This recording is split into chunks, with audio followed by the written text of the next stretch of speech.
And for all of you who are not quite familiar with Gerhard Roth, I'm going to mention a couple of things that I deem important. First of all, he did his first doctorate in 1969 in philosophy. Then just 5 years later, he did a second doctorate in zoology. And just a couple of years later, in the 80s, he became director of the Institute for Brain Research at the University of Bremen, which he still is, I think, as far as I know. And he's also been president of the Studienstiftung des Deutschen Volkes until just 1.5 months ago. He was one of the founders of Hanse Wissenschaftskolleg, and he just founded, he initiated with others the European Campus of Excellence, which is a European summer school. And he is in the board of governors of Jacobs University.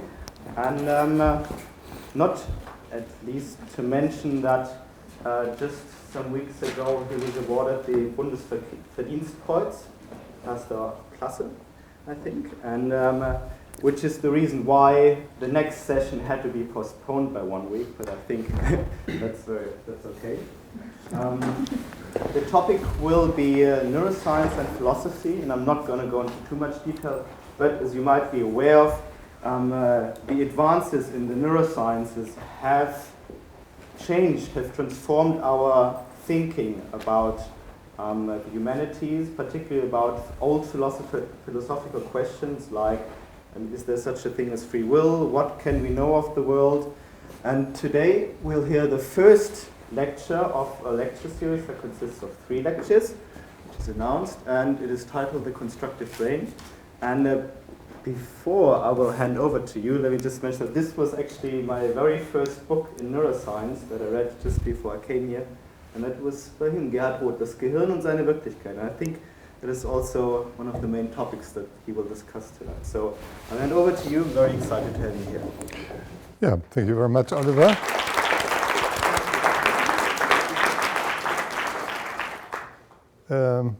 Dear young colleagues, or all the colleagues, I'm glad to be here and to give a series of lectures on topics of neurophilosophy.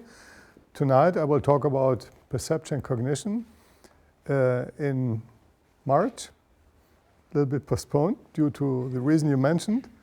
I will talk about consciousness, the neurobiological basis of consciousness and the philosophical consequences. And in April I will talk about determinism and free will, always from the perspective of neuroscience. Today I will talk about neuroepistemology. And the questions here I listed are as old as philosophy is. Is objective or true knowledge possible? And how can we acquire it? It's one of the oldest questions you can imagine. Which role does perception play? And which role does reasoning play in the acquisition of knowledge? One fundamental question, as I will show in a second. Can perception recognize the world as it is or objectively? And how do my perception correspond to the objective world? And how reliable is perception? That is, what is this world where I seem to exist in the center of this world? This will always, from the very beginning, from ancient Greek philosophy and even before, this was a fundamental question. And of course, who am I? Where do I exist? And what is this me? Is one of the fundamental questions. I will give you a reasonable answer, I hope. Let us look back to some of the greatest philosophers during these 2,500 years, and it is very important that what we are doing, I'm doing as a neuroscientist with a philosophical background. I had a very good education in philosophy at the University of Münster in Rome. These philosophers like Plato, they sound somehow strange to us today, and others I just present, and you have to deeply go into the matter why they gave those answers. They're all extremely intelligent people, and you ask yourself, how could they say such silly things? They aren't silly if you know the background, the historical and the philosophical background. For example, Plato, the very first and for many people the greatest philosopher of all philosophers, he stated in his famous dialogues, sensory perceptions are inevitably fallacious, and true justified knowledge cannot come from perception, but only from the vision of ideas, Ideenschau in German, and this is based on philosophical reflections. But these philosophical reflections are not reflections from the root, from zero, but in essence, they are recollections of innate knowledge. This is so-called Socratic method. Because our ideas, philosophical ideas, are inborn, and what a philosopher is doing, Socrates in his dialogues, he just acts like a midwife, you may remember, to bring out, like the baby from the pregnant woman, to tear out the ideas which we have before we were born, because then we existed together with the idea. We could see the ideas, then we are born and imprisoned in our body. Very strange, but you have to go deep into the background to understand, because I may say, these giant philosophers had deep problems they could solve only in those particular ways. And we don't understand the problems they had. I will come to this later in Kant. If you don't understand the basic problems of those people, you will not understand the type of answer. And he had good grounds to consider sensory perception as fallacious.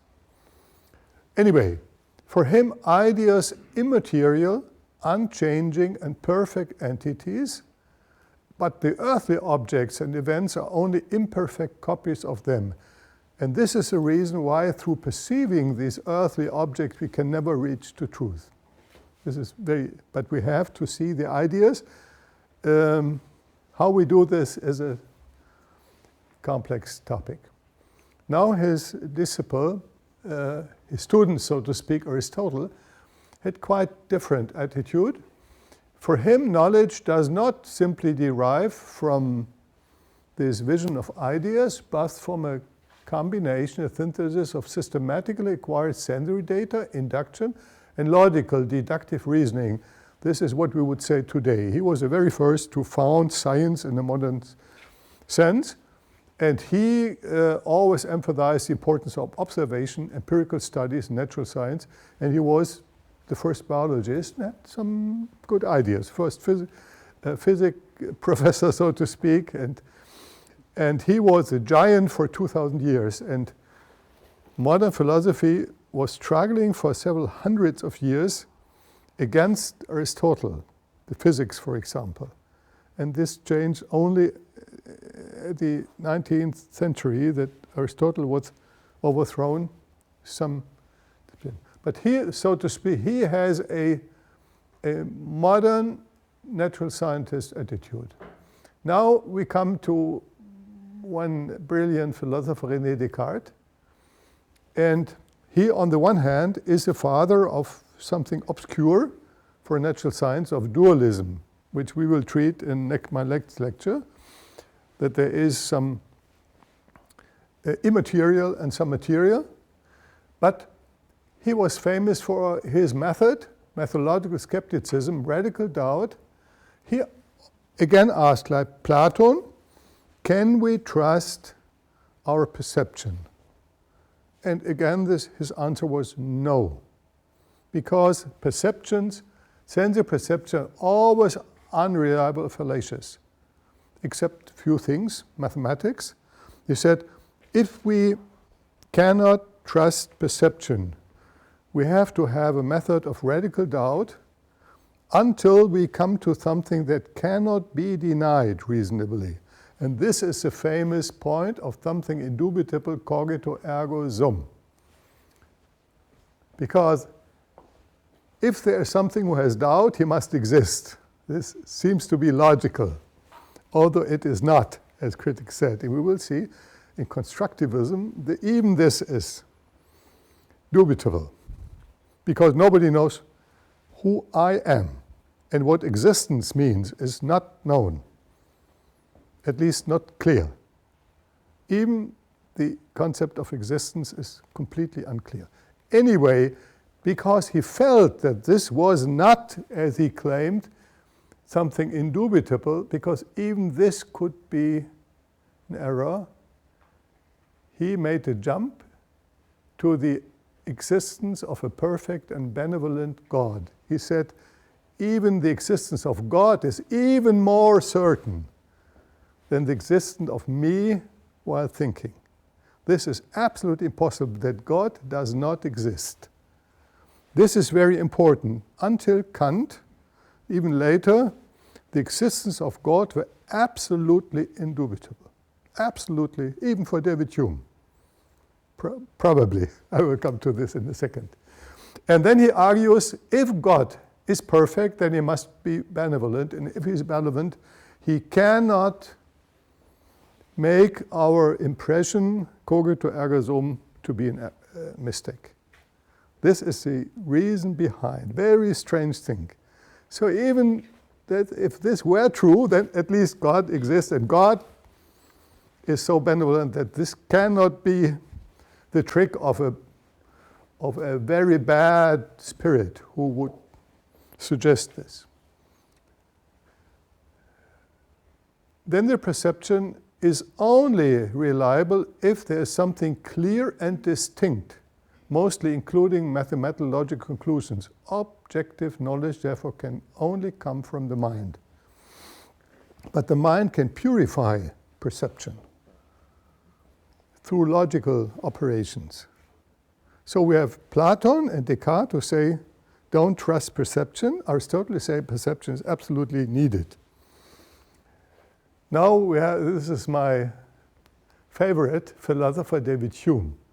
He was perhaps the most important philosopher of modern times, not in Germany, but in the rest of the world. And he is one of the most brilliant persons who ever lived. He developed the idea that knowledge is reached by synthesis of sensory perception by ideas and notions. This would also Aristotle say, but he says these ideas and notions are themselves derived from sense experience, which constitutes a circle. There are no absolutely truly objective ideas. We have ideas by which we organize perception, but the ideas themselves come from empirical evidence. This is just a feedback, a loop. With all this dangerous. And he goes on, this likewise holds for all abstract categories such as causality. Causality is not truth, as we would assume, but it's just an association between objects that have a temporal sequence, before and afterwards. And this today is disputed. No people from physics can claim that they know what causality is. Unknown. He said this is associationism. So ideas associate. There are no innate ideas. So he says all our knowledge is insecure in principle. Even the assumption of an outer world existing independently from our mind is an assumption. And so he founded what is called skepticism. There is no absolute truth. The only principles that organize philosophy as well as science are the principles of constancy, coherence, and logical consistency of our experience deriving through theories. A good theory is something that is constant, so it doesn't change very much, is coherent and logically consistent. There's no other criterion for what we call truth. And it's changeable, of course. So this was a radical attack to Platon and Descartes. Now there was Immanuel Kant, who struggled for his entire life against Hume, although he admired him very much. But he said, it is not true that even our ideas are only empirically founded, that we cannot reach to objective ideas. And his famous solution was that while we'll perceive something comes through our sense organs to the brain, we would say, but this is organized by something that is before any perception.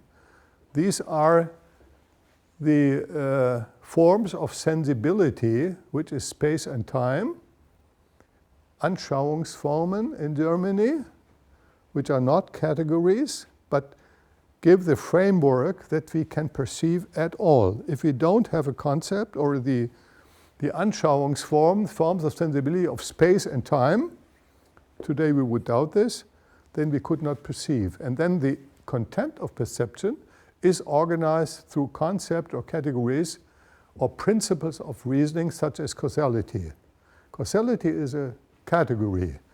There are many categories and they come from, he doesn't know. He leaves this open where they come from, but they are before any perception. They're organized perception.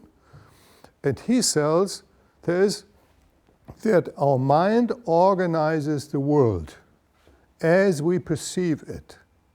This is important. They are a priori. They exist before any experience and they organize them. He leaves open the possibility in one famous sentence that this category may have evolved during history of humans. But he doesn't develop this. And he is famous of the assumption of the world of the things in themselves. He says there is the world for us, how we perceive it through our senses, and organize it through our categories. But these stimuli that underlie our perception come from the things in themselves, the word of the Dinge an sich, which however cannot be recognized. So he tries to avoid solipsism, but assumes something that cannot be proven. A world that transcends all our reasoning. And then he said those things in themselves, they affect our senses, then there are sensations, then there are perceptions, and then we have the concepts or the categories, and we make these perceptions through the application of categories to judgments, Urteile, to say something about the world. And he knows these sentences about the world are sentences about our world, not about the things in themselves. So for him, there is no objective knowledge, although an objective world does exist. But he says, this is just what we can achieve by natural sciences. There are, however, regulative ideas which transcend intellect and reason. We must assume their existence, although nobody can demonstrate their existence. For him, it was absolutely, at least we have good reason to believe, that he believed in the existence of God, that he believed in the existence of an immaterial soul, and that he believed in the existence of freedom. Although he constantly says, in our empirical world, there is no sign of God, of soul, and of freedom. We cannot prove or disprove it, and we come into deep trouble, as he shows. But there must be a God, there must be a material soul, and there must be freedom, otherwise life has no sense. This is very interesting to read through his work, to find what the problem was. He could not believe in God, soul, and freedom. It must exist, otherwise we are lost. And this is known only because you have to know where it came from, this religious feeling. Anyway, this is maybe the most important philosophy we have to deal with. Then there is a famous person of physics, of physiology, of almost everything in modern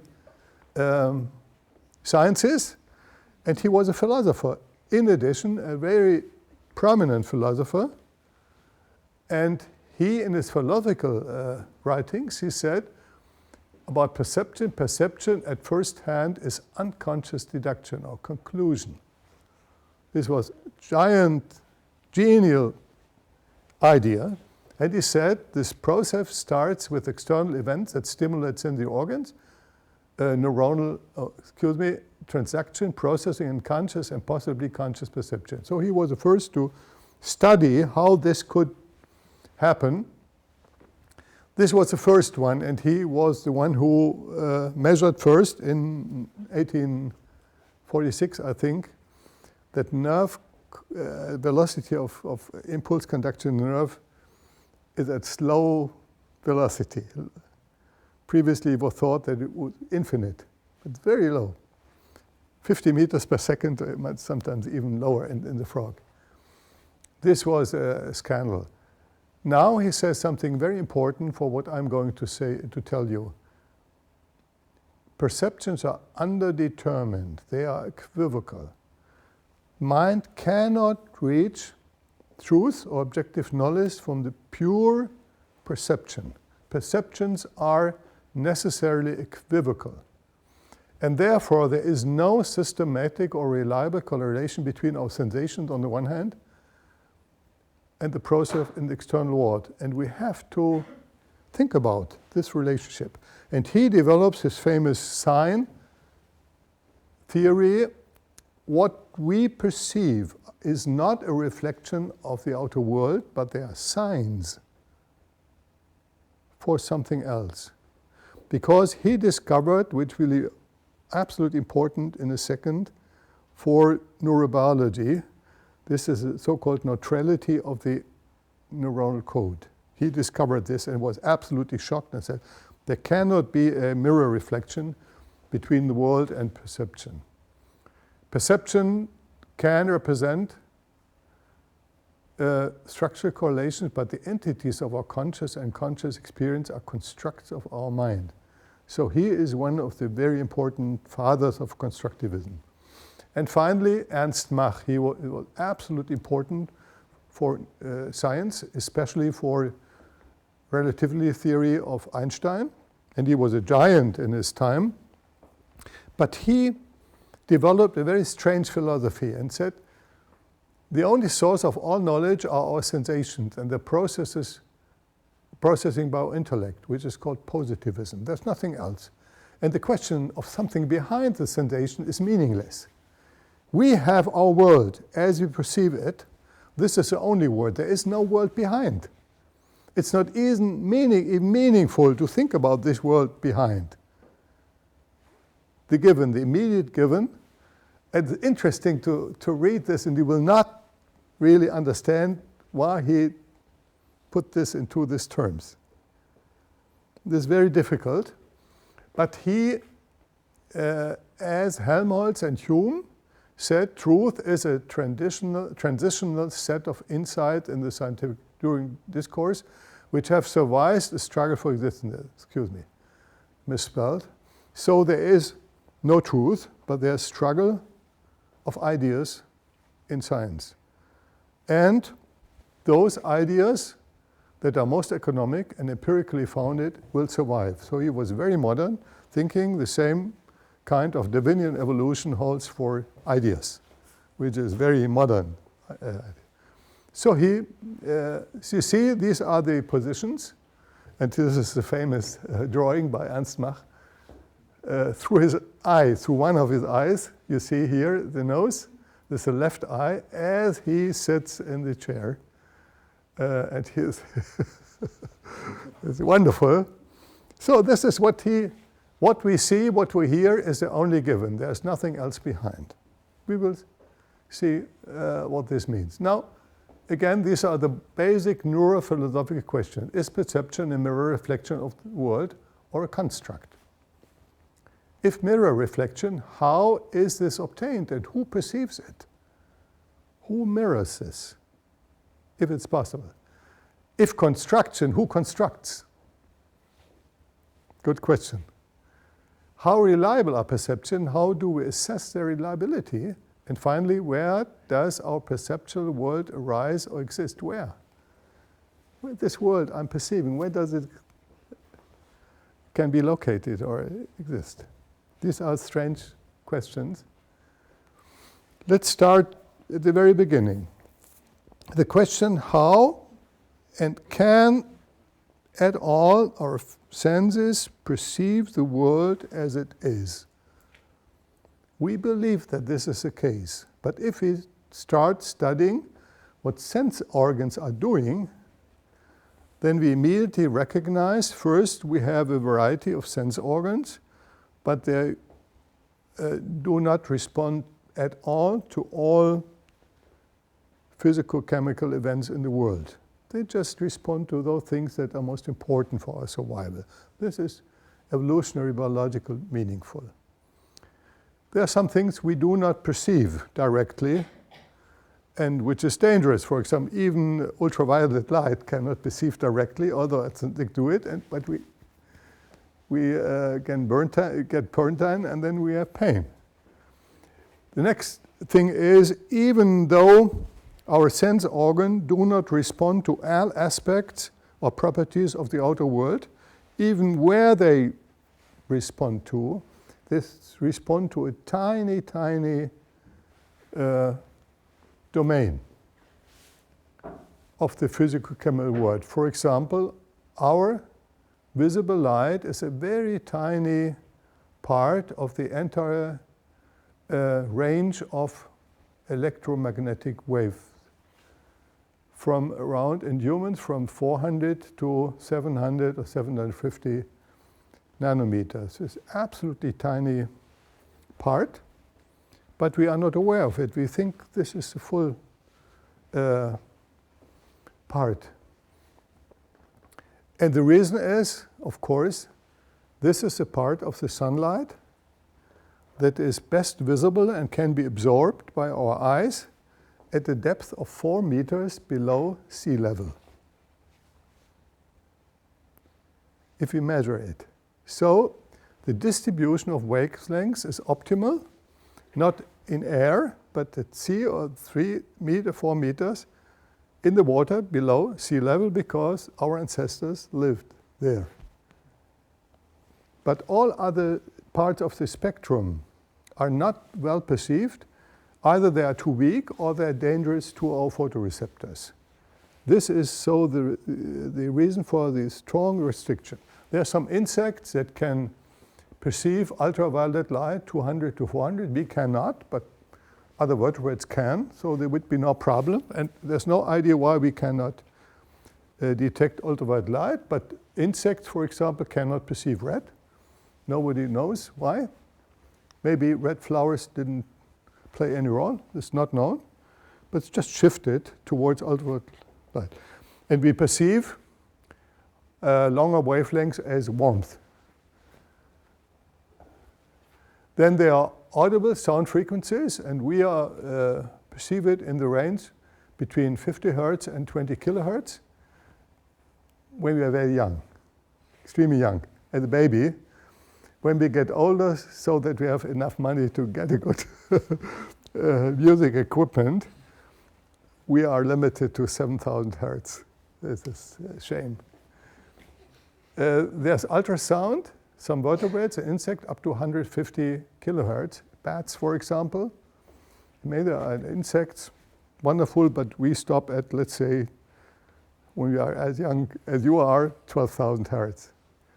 And they use it for fantastic things we cannot use. Sense of vibration from 50 hertz to 10 kilohertz. Humans from 50 to 600 hertz. We feel that's right. So they are tiny, tiny aspects of the world, but it's our complete world. Our world, perceptual world, is complete. But if we as physicists which part is reflected by our senses. It's a tiny, tiny, tiny part. But we would say that part that it's most important for our survival. I would say evolutionary biologist. But this is, of course, is a petitio principii, because we, in our sense organ, adapted to those sources. Anyway, this is not a problem, not a severe problem. Now comes a severe problem. The first and maybe most severe problem consists in the following. Most animals have a brain or nervous system, and many of them have a brain.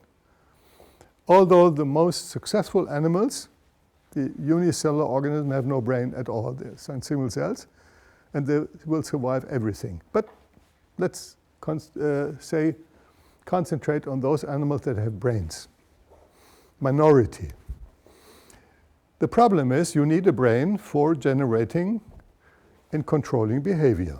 This is what the brain is for.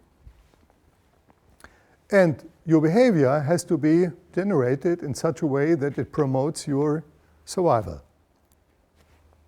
If your brain does not promote your survival, you die, and your brain dies with you. So the brain is an organ that has to perceive the world optimally, so that we know what happens in our environment, so that we can respond to it, and as a consequence we will survive and have many offspring, and our genes are go on and deliver to the next generation. This is the standard scenario. Okay, and I've written a book about brain evolution. I'm just translating it into the English, which will come out this year, Long Evolution of Brains and Minds. So this evolutionary perspective, there's one difficulty, that brains that consist of nerve cells cannot respond to the events of the outer world. They are deaf and blind. They have no idea. Nerve cells cannot be affected by the stimuli of the outer world. So brains need sense organs. And sense organs make an important thing. They have contact with the outer world. And the outer world, as I just told you, affect or stimulate by light, by sound, by pressure, by vibration, whatever, the sense organs. And they, as you will see, they generate signals, nerve signals. Because the brain understands only nerve signals, only their own language. This is a person who understands only German. And if he wants to survive in the world, he needs an interpreter. For example, if the world is English, then he needs an interpreter who tells him what the English-speaking people are doing. If he understands only German and the English cannot speak German, he's lost.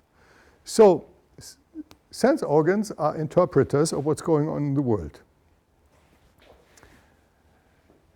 But if we now go to the cellular and molecular level, what are sense organs doing?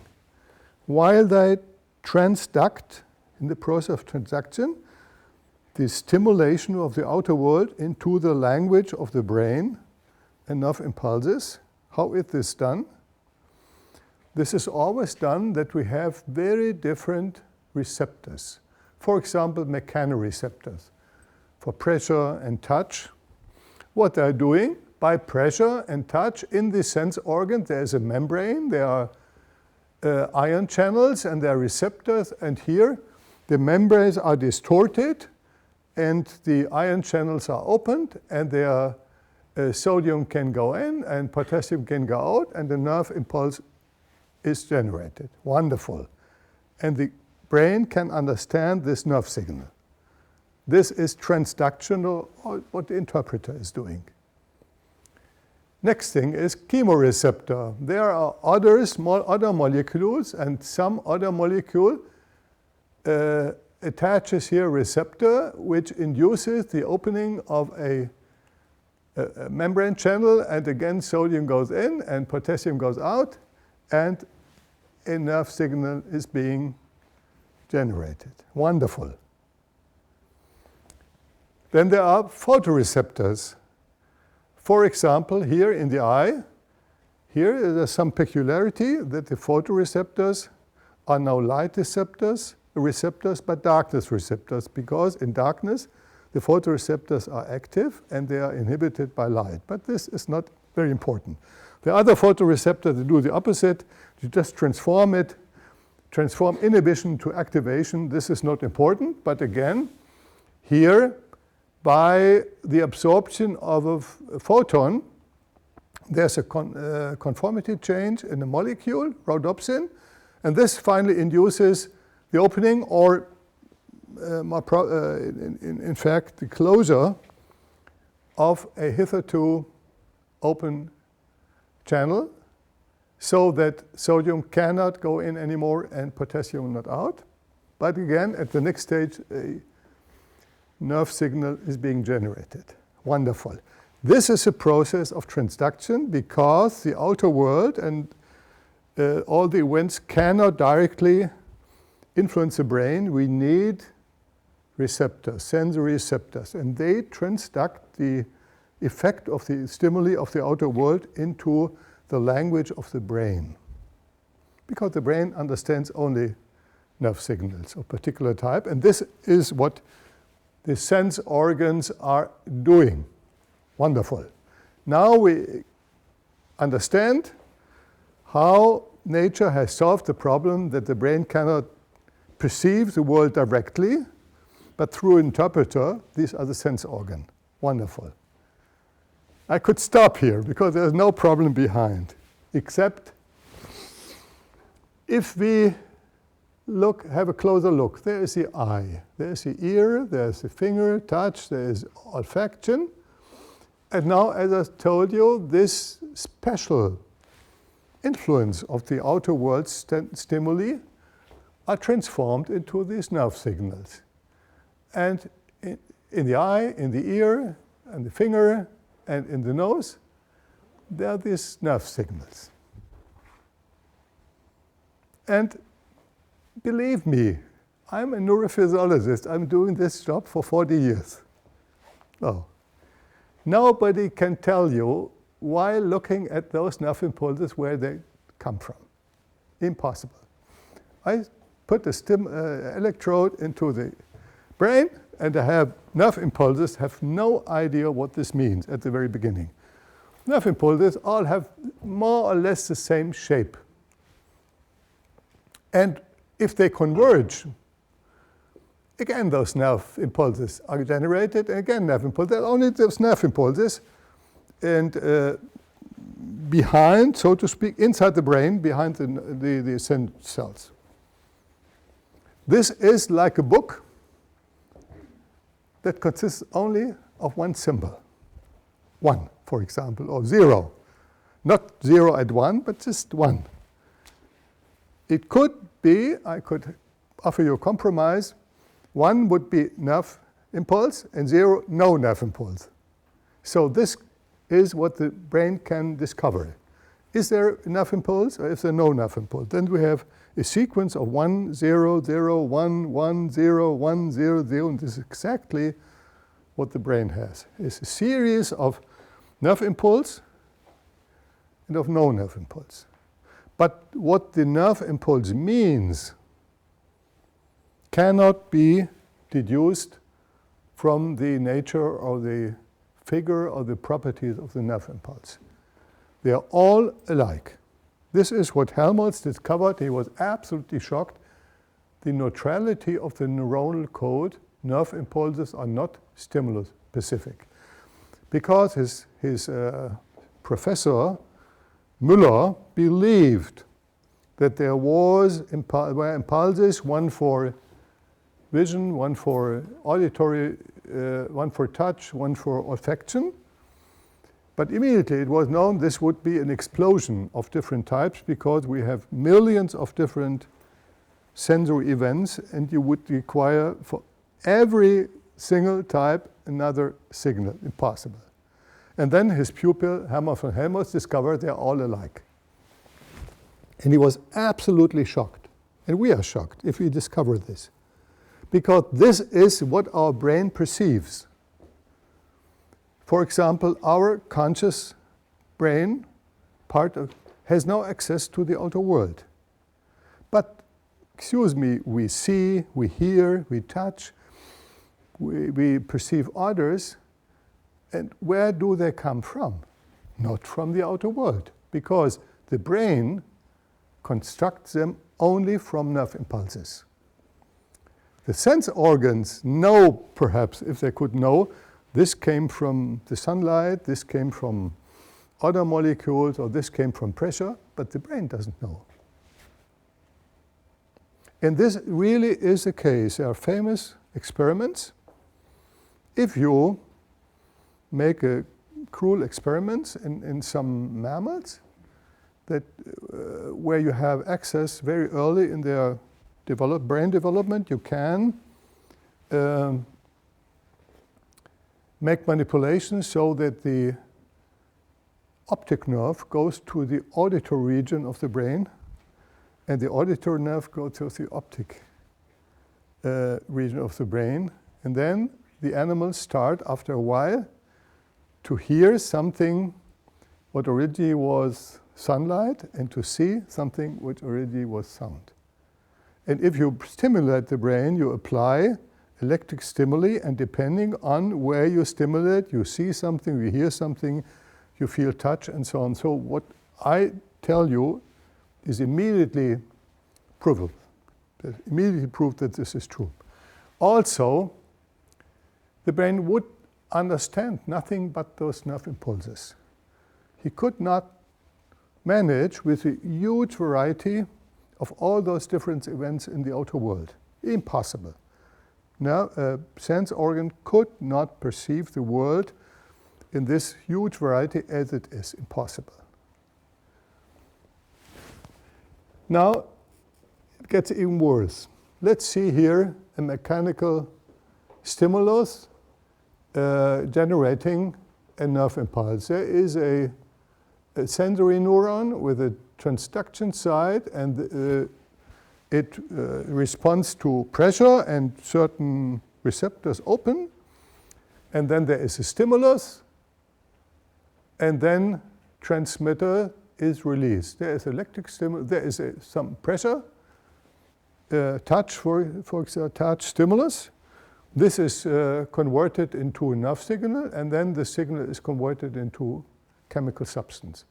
For example, if there is a stretch stimulus in our muscle, then we have a so-called receptor potential, which is equivalent to the amplitude, the strength of the stimulus, but this is then coded into spike frequency. This is a trick that amplitudes are converted by the neurons into spike, and there is a strict, more or less strict correlation between the amplitude of the stimulus and spike frequency of the cell. This is a digital recording, so to speak. AC-DC transformation. Amplitude coding to digital coding. And this then releases here the release of chemical substance. For example, of acetylcholine. So again, we have another code. This is a chemical code. And we hope that the frequency of these spikes is somehow equivalent to the transmitter release. If not, then we are in deep trouble. And I tell you, at the very beginning, there always was in every, even in single-celled animals or organisms, and at the very beginning, this dual coding, chemistry and electricity. So it's very deep. It's more than 1 billion years old. So there's no recent invention. Let's now make the stimulus stronger. Then the receptor potential gets higher, and this by decoding, DC decoding, AC-DC decoding, the frequency gets up. This fires faster, and more transmitter is released. So easy. Now here we have, do not alter the amplitude, but the duration. And now we have a receptor potential, analog potential. And here the digital transformation here. Now we see, although the stimulus is constant, the frequency goes down. Here is the same. And there is some amount of transmitter release. And now the problem is, if we look back, if we are the brain here, we look back and now have the famous problem. By knowing only those signals, could we tell something about the outer world? And by this extremely simple example, you see that this is impossible. Because if we look at the spike frequency, we cannot know what is a constant stimulus, and only by adaptation the frequency went down, or what is like this way, that this original stimulus was decaying. Impossible. So the very first stage, the brain cannot reliably say neither from where it came, because this transmitter substance could come from the eye. This spike could come from the ear. This could anyway, even from thinking. Neurons are spiking and transmitter is released. And if you look at this and the question is, what does this mean? And the brain would say, I have no idea. This transmitter and where it comes from, I have no idea. There's something written, and who has written it and where it has come from, no idea. And even worse, even the amount of transmitter release and of spike frequency does not give us reliable information what was going on. This is a very basic problem. If you look at our retina and study it with the most sophisticated methods, what the nerve cells inside the retina are doing, and you record it by fantastic programs, and then ask by looking at the recording, what does this mean? What did the eye see? Absolutely no possibility to go back. This is the inversion problem. From the eye to the brain, this is okay. We can say, oh yes, some color and some movement produce this spike frequency. But knowing on the spike frequency, knowing what the brain perceives, we have no chance to go back and to absolutely be certain where it came from.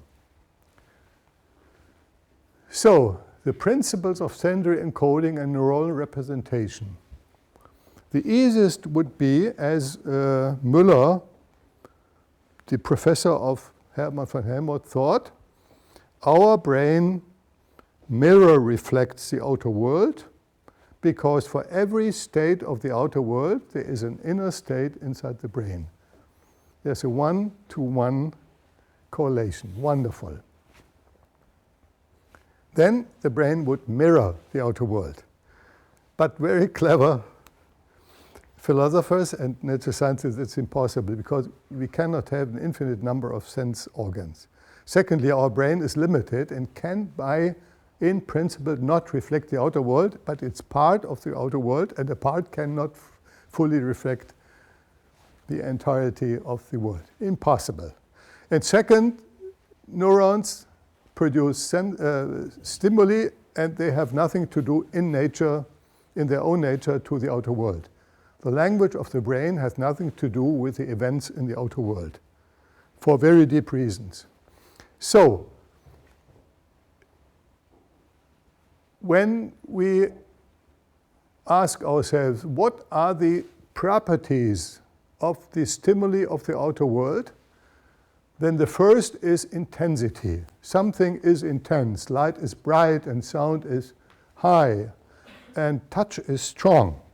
One of the most important properties of stimuli is their strength, the intensity.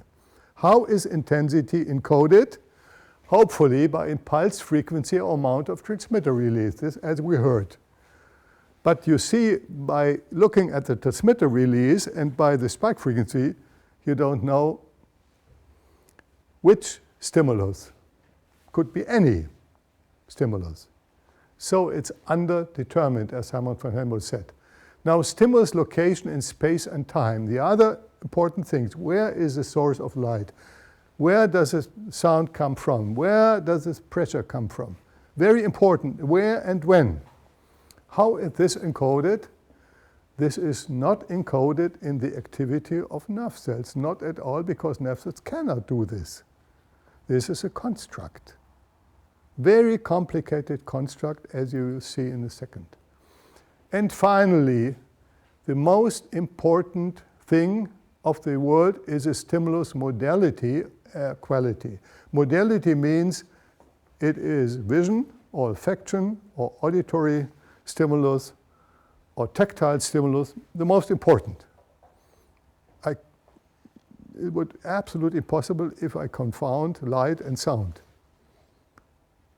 And this is extremely precise. But there are no specific responses of the nerve cells to light and sound. They're all the same.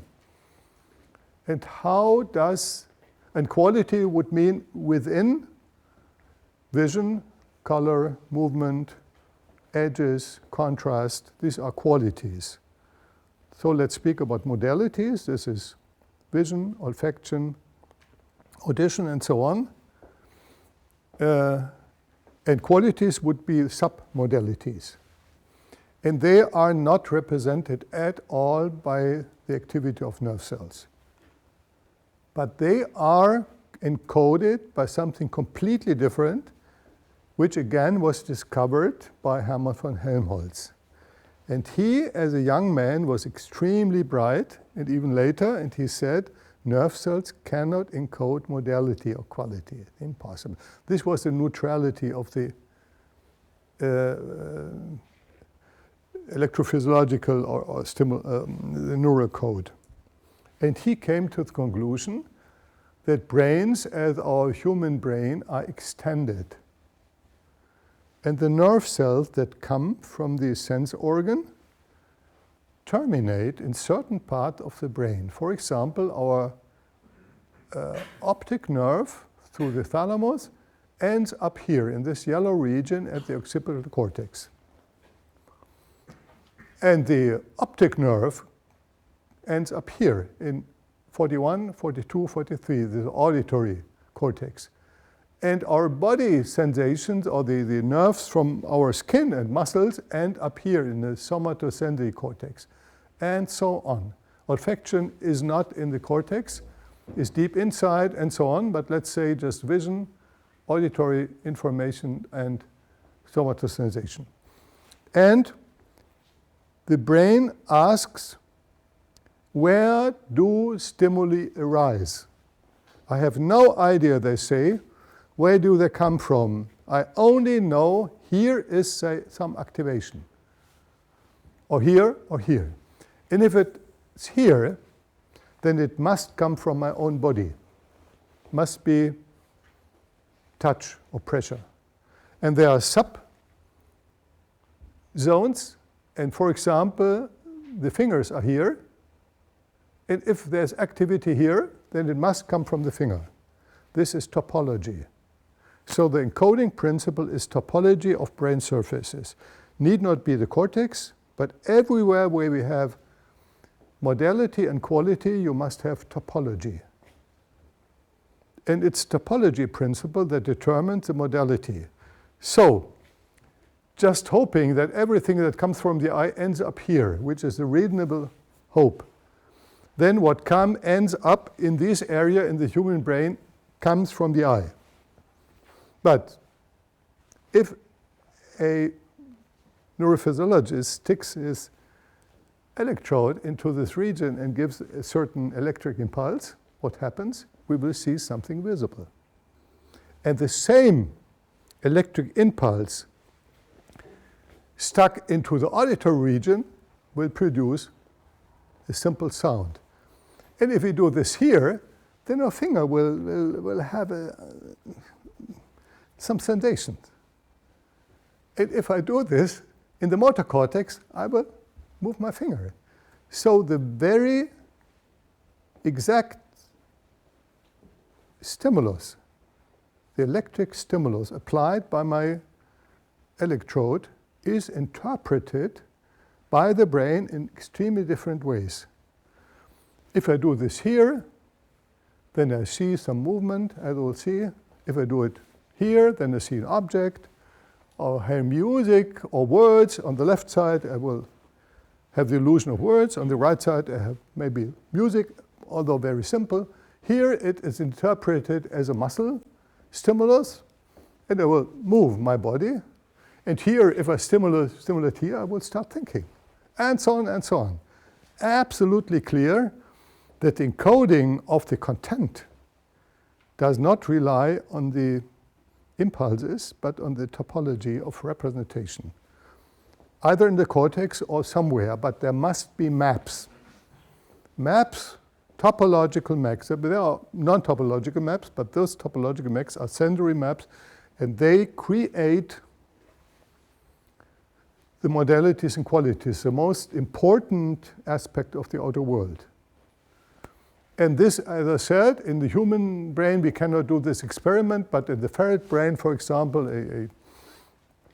a carnivore, we could force the auditory nerve to end up here, and the optic nerve to end up here, and after a while, we would see with the auditory cortex and hear with the visual cortex. And the same happens in people who are blind.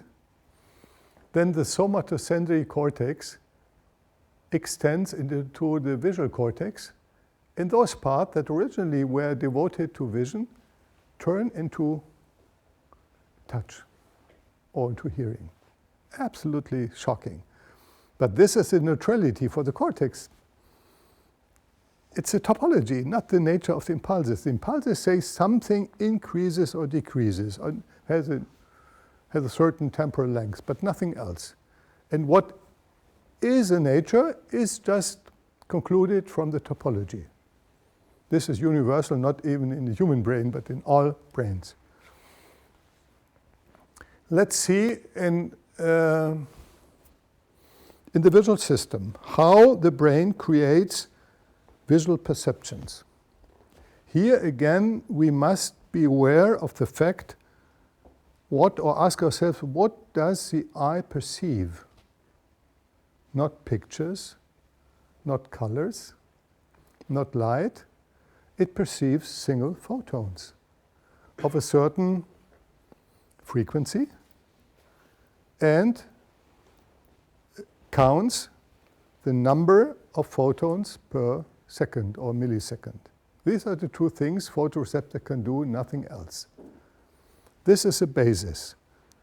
The frequency of the photons and the number per time unit, nothing else. And the frequency is later used to color perception in a complicated way. And the number of photons absorbed per time unit is then transformed into amplitude, in brightness. So, wavelength and brightness are the things that are formed inside the retina, nothing else. At every single point, 120 million points per eye. Now, there are neurons inside the eye, and you may know that the neurons inside the eye do not originally belong to the retina, but part of the diencephalon of the brain. They are just put into the retina, and this part of the retina is part of the brain. So the photoreceptors are something, and the neurons in the brain, in our retina, come from the brain for complicated reasons. And they now process this extremely primitive, simple information, brightness and frequency. And they, for example, create motion. Motion cannot perceive directly.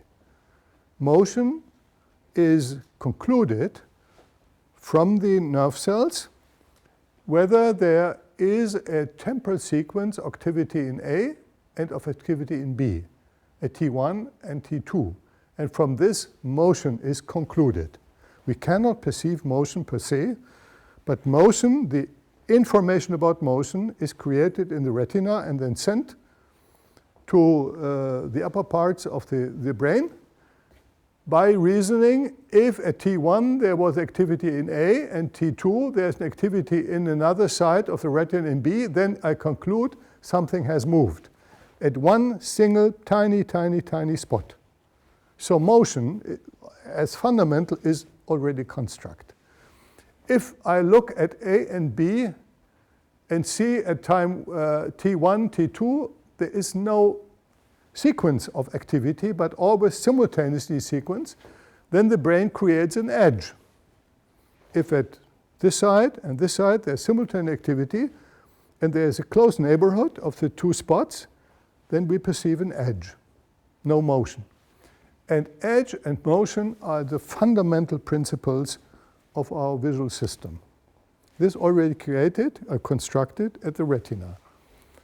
And now a figure, this is done already in the cortex, is when there are certain points that are simultaneously at the same time stimulated and are closed.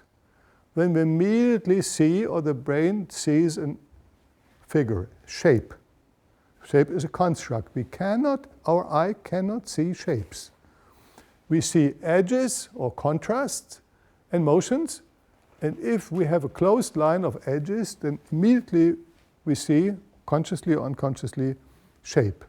So the very primitive information of the visual system are constructs. Of course, automatic and completely unconscious constructs. Now let's see, in principle, how this functions in the primate visual system, including the human brain, which is almost identical, a little bit larger, but this is of no importance. So in the retina, we have two pathways, as I said, one for motion and one for edges, contrast, and shape. And we have to understand that in all the animal kingdom, no brain can process at the same time with the same neurons motion and shape. This is impossible for deep reasons. I cannot go into details. So every animal has at least two pathways, one for motion and one for shape. Shape including color. This later split into three pathways. So this is a P or parvocellular pathway for shape and color, and the M pathway for motion. And then here is V1. This is split in the primary visual cortex. And here, contrast, orientation, direction of movement, and disparity are constructed in a highly complicated fashion. So for motion, we need at least two different neurons that compare their own activity, or let's say 100 or 1,000 neurons. Or for edges, we need always a comparison of many neurons. And so there are specialized neurons that specialize on motion by the temporal sequence, and they're very good. And these are the M neurons, or they're in retina and in the thalamus. And the others have high contrast sensitivity, and they're specialized for shape, contrast. And they split. And then there are these big two pathways. In primates, we speak about the dorsal or parietal pathway here. And this is mostly for motion of any kind. And the ventral or temporal pathway is above the ear. This is color and shape. And as far as we know, this goes from unconscious perception of primitives like contrast, orientation, direction of movement, of disparity for depth perception, and then is processed and finally put into objects, scenes, meaning, and memory. And how this works, I will tell you in the next series, next lecture, in March. But here we have the problem that the world is, the perception of the world is achieved by always further and more detailed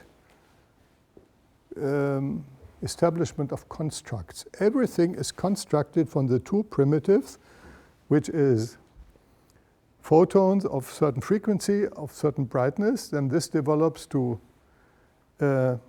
wavelength and intensity, and from this motion and shape and color are constructed. And this is done at many different, 40 different areas of the visual system. And this has nothing to do, or only very little to do, with the outer world, because from the outer world come only those primitives. The mosaic of photon absorption, nothing else. This you have to, this is not philosophy, this is pure neurophilology. I will come to this in a minute. Let's switch to the auditory system. Here there's a child, as you will see, and there's the ear, the outer ear, the inner ear, and these are these pathways. This is not as well understood as in the visual system, but again, what arrives here are no sounds, no music, no words. There are sound pressures, and these are transformed in the inner ear into nerve impulses here in the cochlea. Like in the retina, the source is very different. These are airborne sounds, for example, but they produce the same neuronal event. And now, this is what the brain hears. They're firing neurons, and what it knows, these firing neurons are in the inner ear, and they project through the hindbrain and the midbrain, the thalamus, to the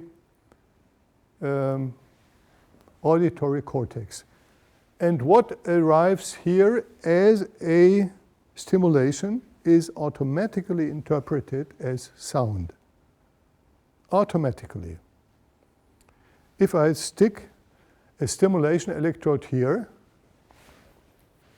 the stimulation will not come from the inner ear, but the brain says what ends up in the auditory cortex must be sound, and I hear sound, of course.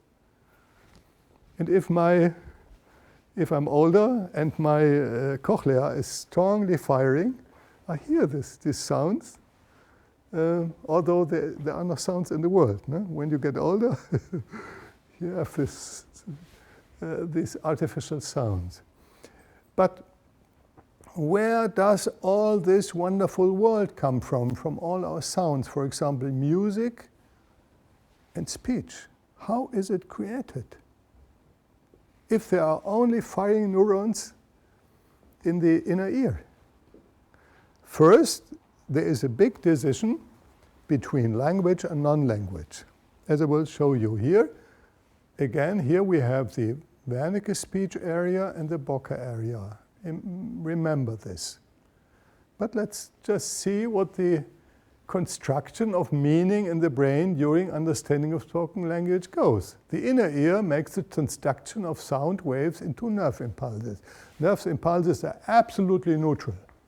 Nobody would say, looking at this nerve impulse, they come from the inner ear. You cannot tell them.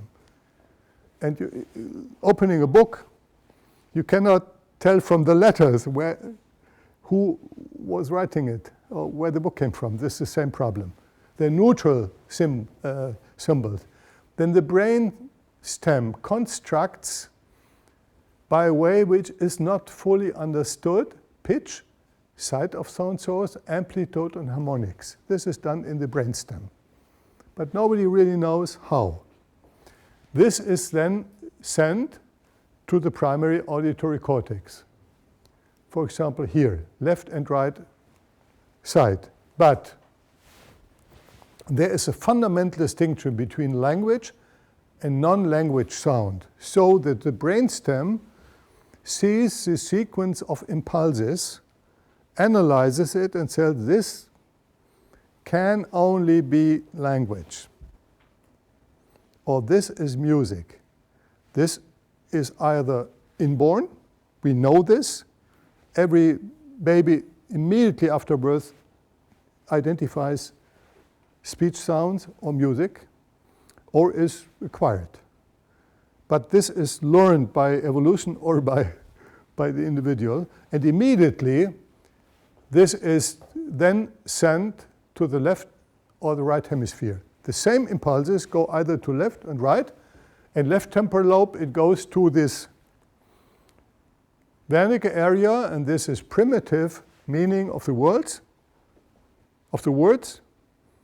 without any grammar, and the grammatic aspects are developed or constructed in the Broca area, so that we can not just deduce meaning of the words from simple lexicon, but from the construction, the grammatical and syntactic construction of the sentence.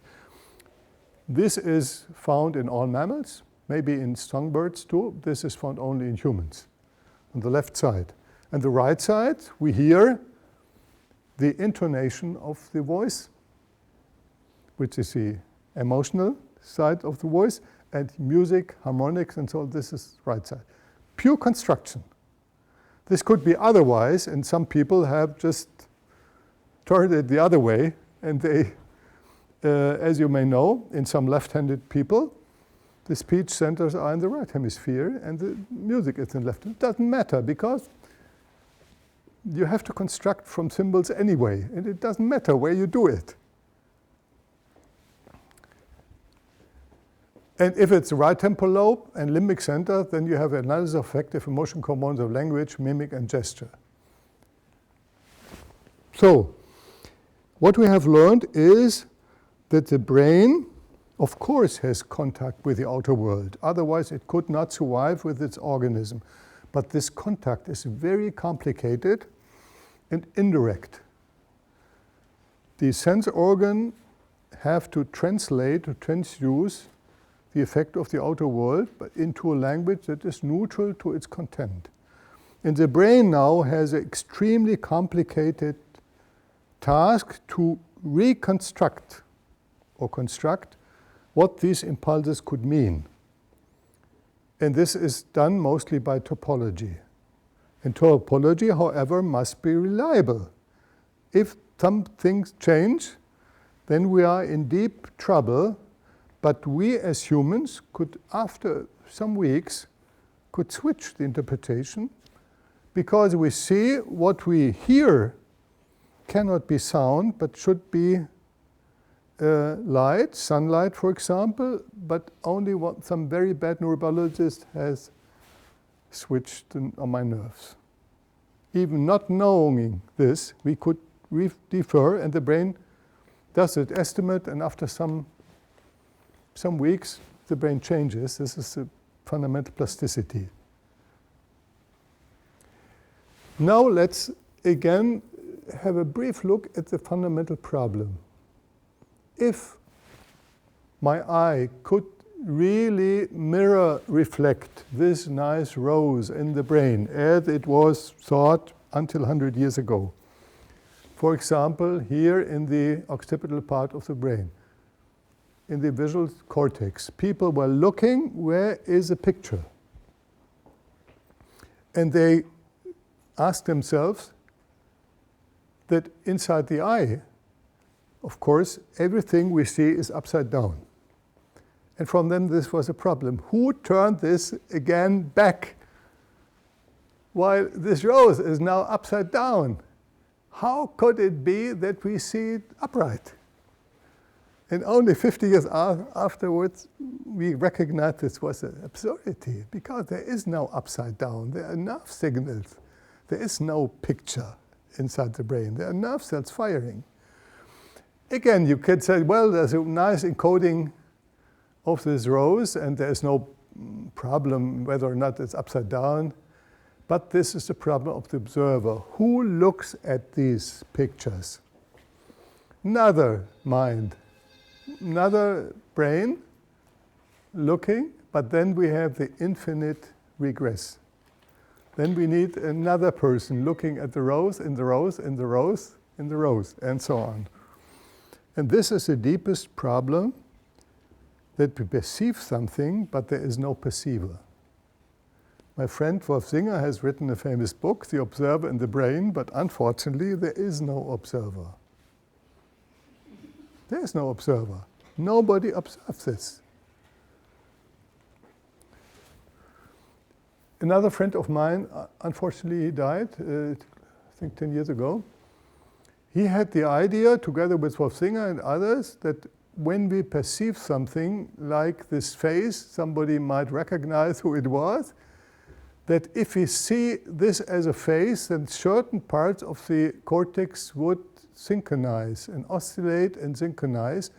And this is a binding theory.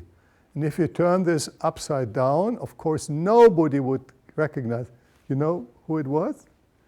Maggie Thatcher. Nobody would even, this is an interesting case, then you have a desynchronization. Nobody knows whether this is true. I will come to this within a month, whether this is a solution. But again, there is no observer. This is synchronization of events, if this has to do with a binding problem. How reliable is perception? Very briefly. This is one famous illusion, Kanitsa illusion. And you will say, oh, it's very nice. Everybody sees there's a triangle on top of this black dots and another triangle. What's the problem? The problem, the superficial problem, of course, is there is no line. There is no physical line, although we exactly see it. We cannot but seeing a line that physically does not exist. This is a superficial problem. This is well known.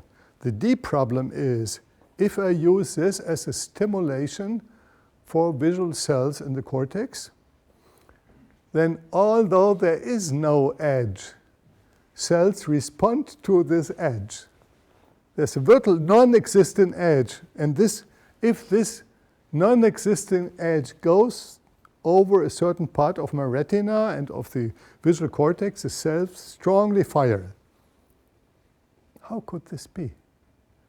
The only interpretation is that the neurons interpret this as we as conscious beings do, as an edge.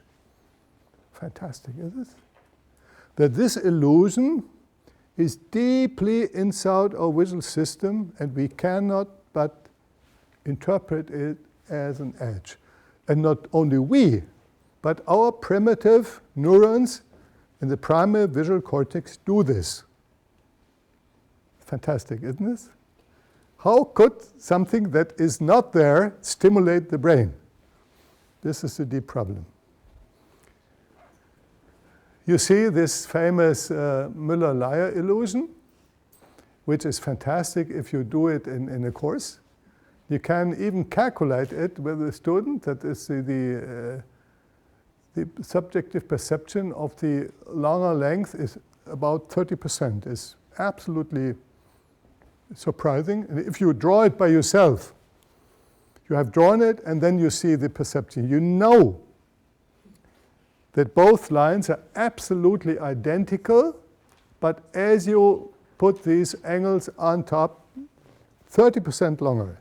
And of course, this scene here, it's clear that this is much, much larger, sound much larger than this here, although if you measure it, it's the same.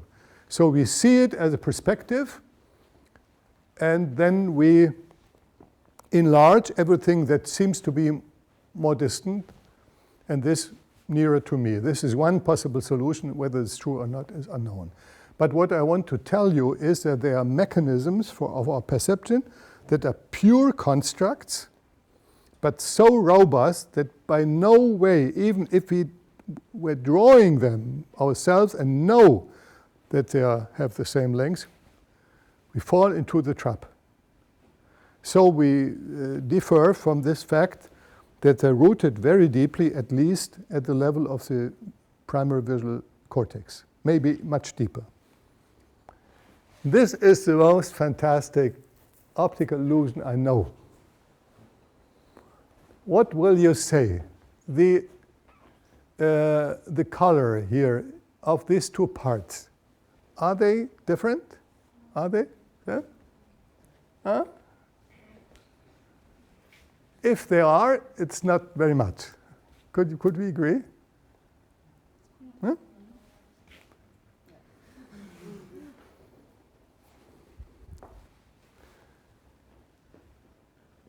Fantastic, isn't it? Absolutely fantastic. You could bet of it, make a lot of money asking, is this similar or identical? They would, yes, let's bet €1 million. And then say, and he would be shocked. This, of course, has to do with the contrast.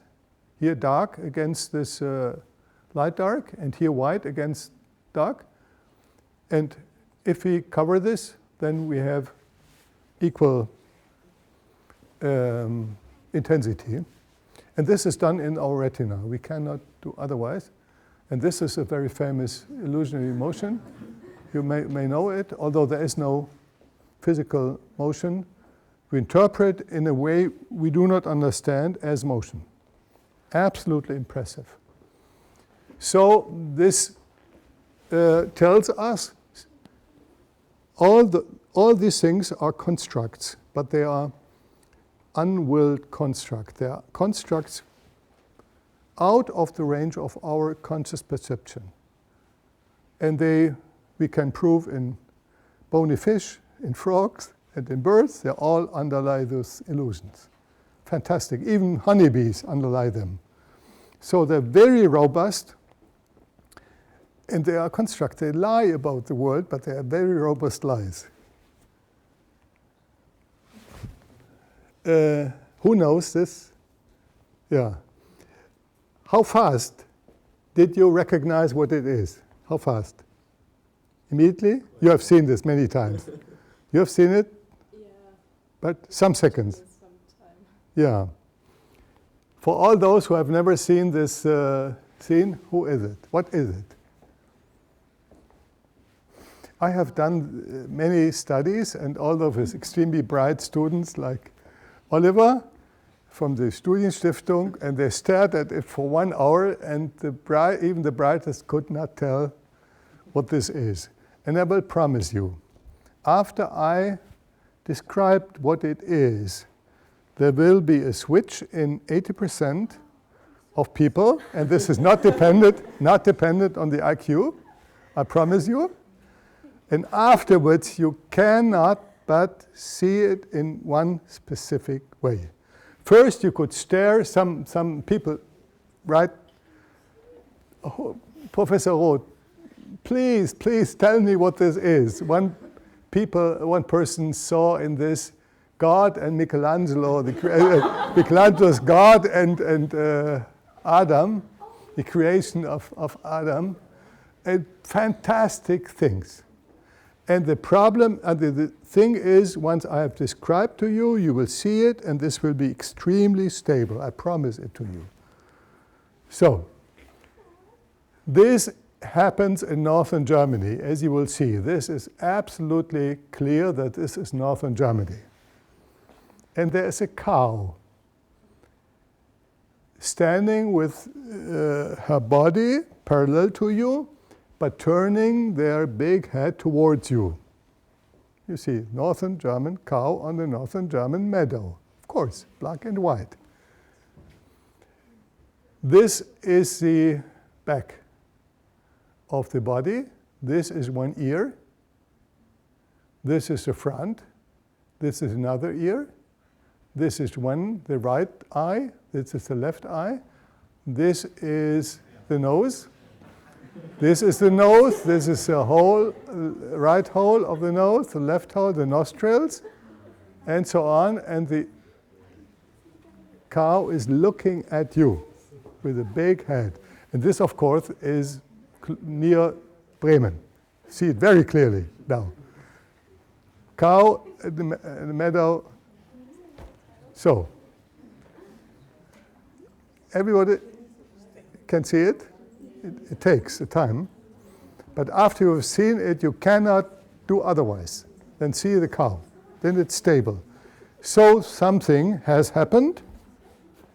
Once I describe it to you, your memory was searching for certain modules for the mosaic, and finally some recognition parts were put together in such a way that only one mosaic gave a stable interpretation, stable solution.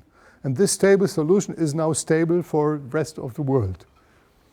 If I do the following, it doesn't work. You will not recognize the cow. You may know, I know, not turn your head upside down. Very difficult to identify the cow. For example, see the eyes. It's very, very difficult. So this is context dependent.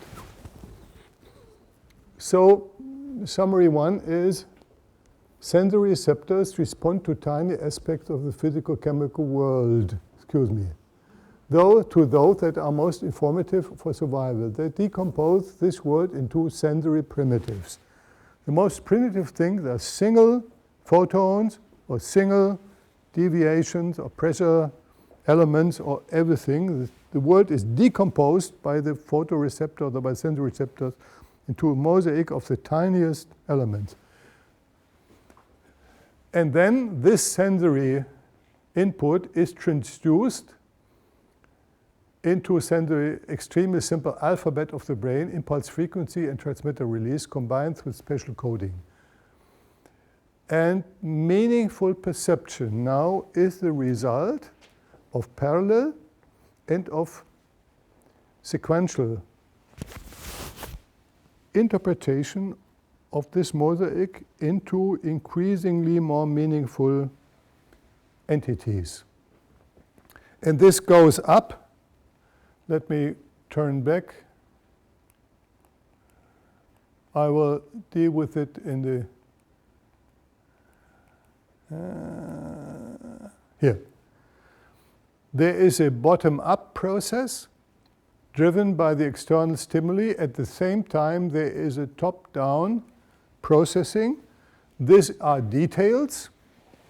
They are created bottom-up. And meaning, this is created top-down because meanings come from our memory. The most important sense organ is memory. Without memory, we would recognize nothing. Memory is an organizer of our perception. And this is a top-down effect.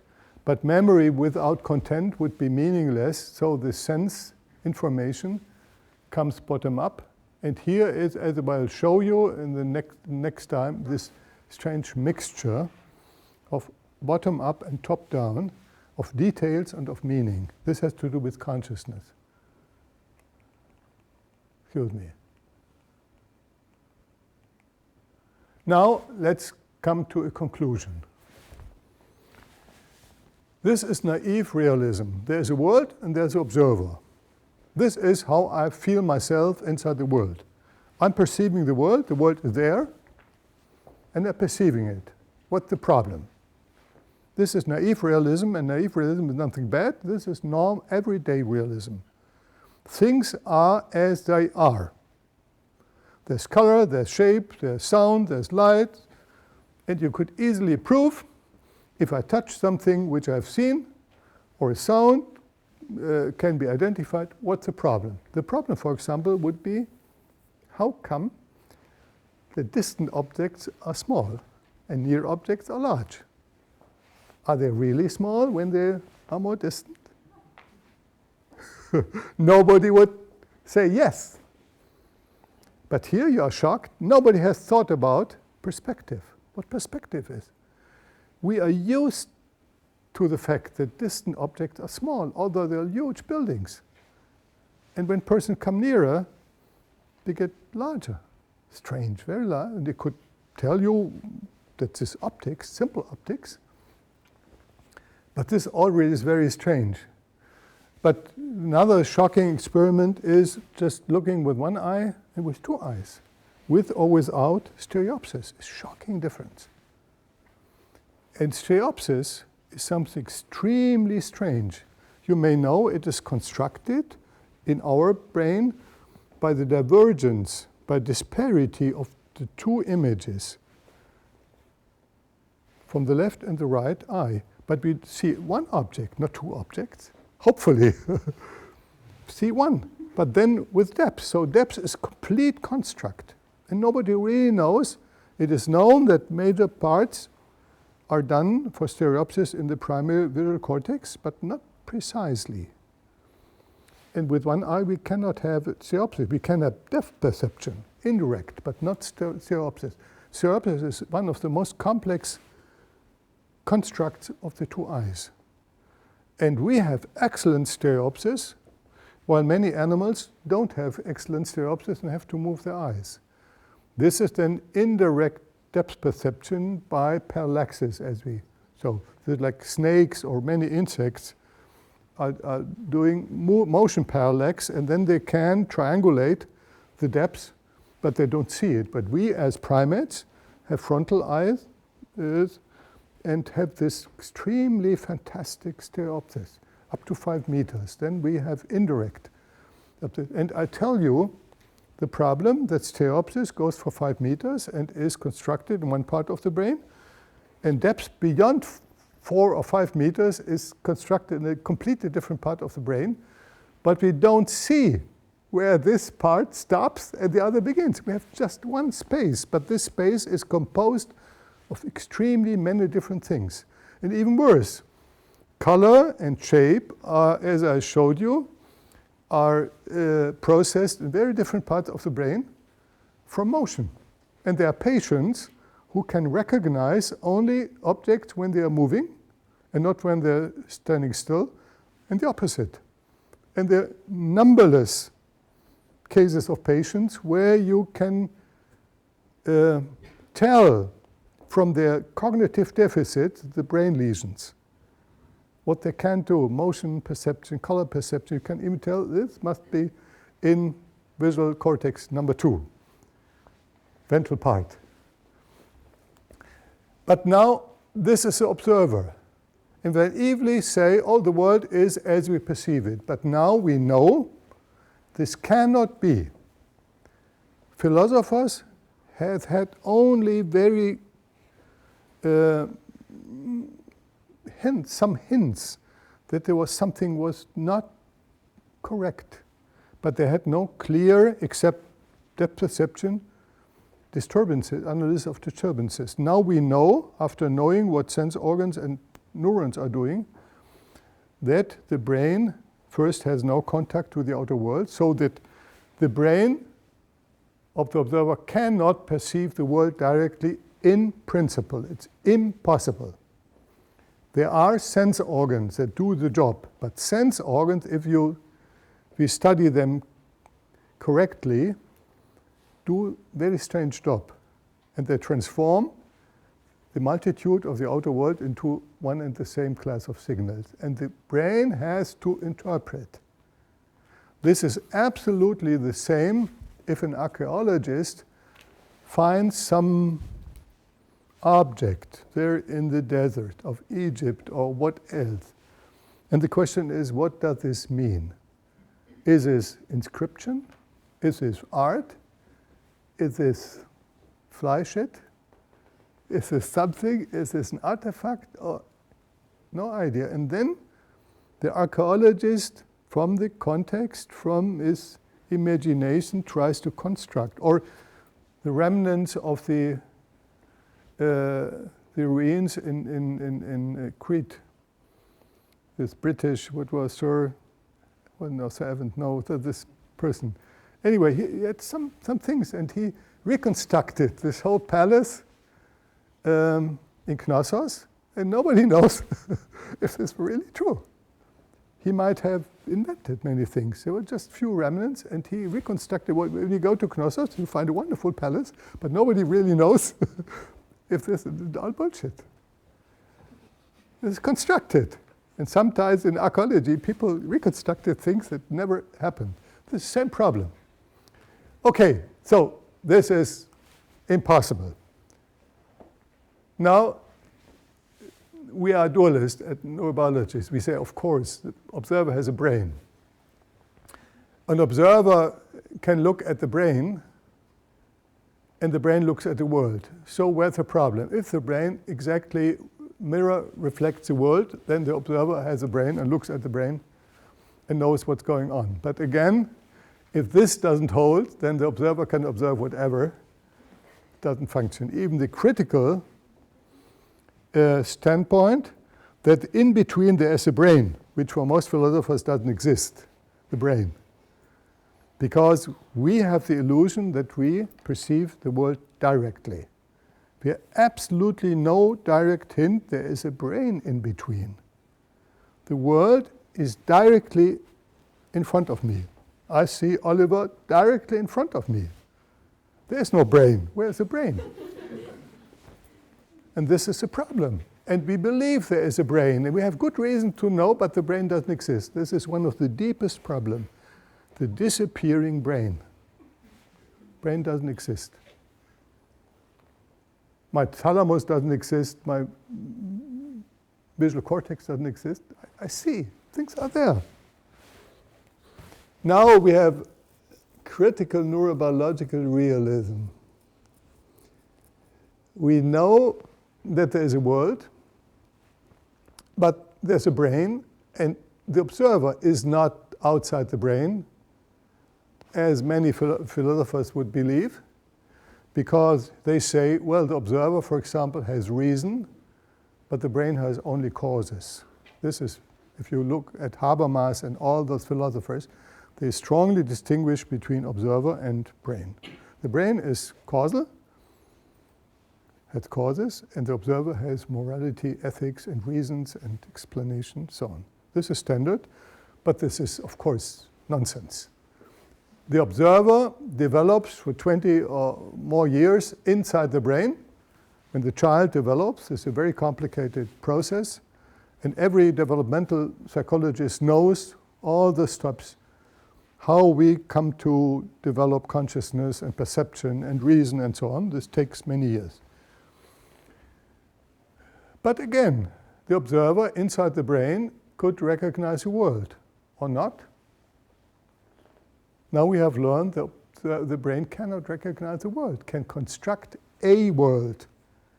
And whether or not it is this world, who knows?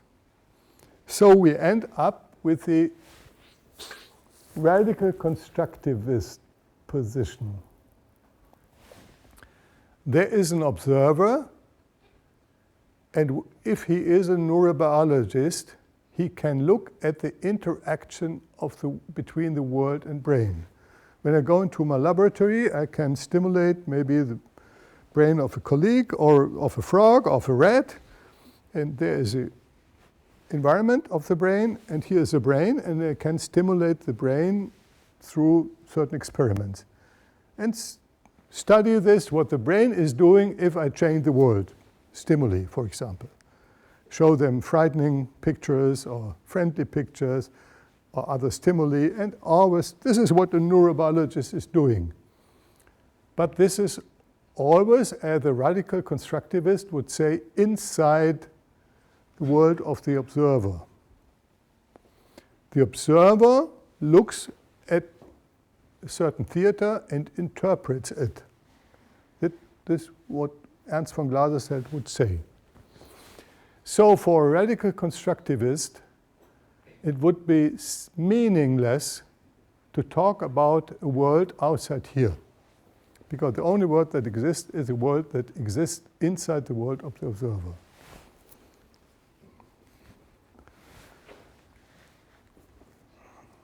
But it's even more complicated. There's a brain. But the brain does not exist in our sensory world. We are the observers, and we observe the world. And there's no brain. When we perceive, we see the world in front of us. Like here, the observer perceives the world. Why don't we observe our brain? I'm a brain scientist. I observe brains. I could, by putting myself into a functional MRI, observe my own brain. It's possible. I put myself into the machine, the mirror, I could see the image of my own brain. Now, a philosopher, a constructor would say, well, this brain you're looking at, even regardless of it's Oliver's brain or my brain, where does it exist? Who constructed it? They would say, of course, my visual cortex did this. Who else? I have learned the visual cortex constructs everything I perceive visually. But where is the visual cortex? They say, here, yeah, you can see my visual cortex. But, moment. This visual cortex you see is constructed in your visual cortex. Who? I, with my brain, look at my brain? No. This would mean, by set theory, that I'm part of myself. I, as an observer, are part of me observing. This is possible. Every set cannot be a subset of its own. This is forbidden. But I would then be a subset of my own.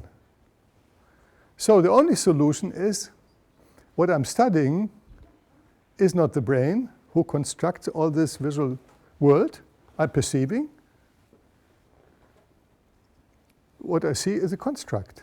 I am a construct. I, as a construct, observer, looks at a construct, a world. This is absolutely clear for neuroscience, not for philosophy. I, as an observer, while observing, I'm a construct, and the limbic system and all the cortex, all the aspects of my ego are created there. And if I'm looking at the world, the pictures I see, including my own brain, are created in my visual cortex. Clear. But who does this? Not the observer. This is a mistake of the radical constructivism. The observer does nothing. He observes. While I'm perceiving, I do not construct the world. This is a fallacy of the radical constructivism. I'm a construct, and a construct cannot construct. I'm a construct.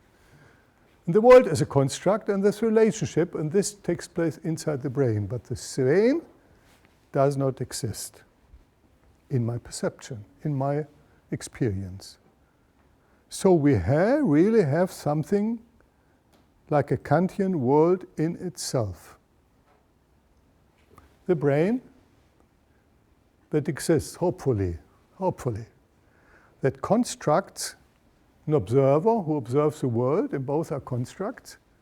And while I'm a neurobiologist, I'm looking at constructed brains. And I derive as a construction from the construct. This is logical. This is as every neurobiologist or neurologist at every clinic in the world would say. And you can immediately prove that this is. So this is eventually the problem. If we are critical constructivist, we would say the brain has no direct access to the outer world, which I called reality. It constructs our experiential. So we have the position of God. We are above all. Now we play God. We look there and say, oh, there's a brain. And the brain is either a real brain or a constructed brain.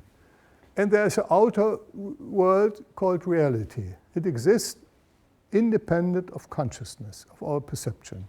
Let's suppose it exists. God sees it. And the brain, as a real brain, inside a real human being, God sees them, He created them. This real brain constructs a complete world, experiential world, called actuality. The actual world, the perceived world. And we exist in the perceived world, in the actual world, because we are constructs. Yeah? If I have some lesions, I have no ego. If I have lesions in the visual cortex, I cannot see, or not here, and so on. Immediately proven. And the brain, the objective brain, does construct it on the basis of the equivocal impulses come from the sense organs on the basis of partly inborn, partly experience-dependent mechanisms. This is what God would say. And we make the story a similar way, concluding from our experience, although we know as philosophers that this is all made up. And then there is a constant struggle of unstable unconscious perceptions for access to meaningful conscious perception, and we'll see in the next lecture, in which the most meaningful, most stable, and most consistent, coherent construct will win, all within the context of previous experience. How could we then come to truth? And the answer would be by no way. However, all the contracts that a honeybee is making, or we are making, have consequence for behavior. And behavior creates a loop interacting with the outer world, and then things are hopefully corroborated, proven by constant feedback, as a baby does. And finally, the constructs are shaped and become to reliable constructs. They never end up being constructs. And what has been tested successfully in behavior will eventually enter perceptual cognitive memory.